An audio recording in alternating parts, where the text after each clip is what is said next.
கிடையாது. பெண்களுக்கு பாதுகாப்பு வேணும். பெண் குழந்தைங்க நம்மளை நம்பி வீட்டை விட்டு தாண்டி போகும்போது அவங்க எந்த வித பிரச்சனையும் இல்லாம பாதிப்பும் இல்லாம திரும்பி வரணும்னு தான் ஒவ்வொரு பெற்றோர்களும் நாங்க கடவுளை வேண்டிக்கிறது அது ஒண்ணுதான்.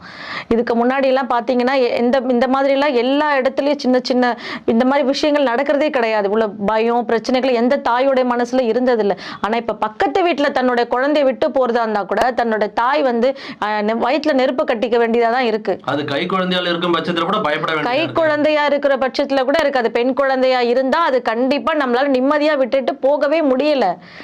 இதுல அரசியல் ஆக்காதீங்க. பெண்களுடைய பிரச்சனையை அரசியல் ஆக்காதீங்க. பெண்களுக்கு பாதுகாப்பு வேணும். அதை தான் நாங்க கேட்கிறோமே தவிர பெண்கள் திமுக அதிமுக எங்களுக்கு எந்த ஆட்சியா இருந்தாலும் எங்களுக்கு பிரச்சனை இல்லைங்க. அரசியல் பண்ணாதீங்க யாருமே. Political mileage தேடாதீங்கன்றீங்க.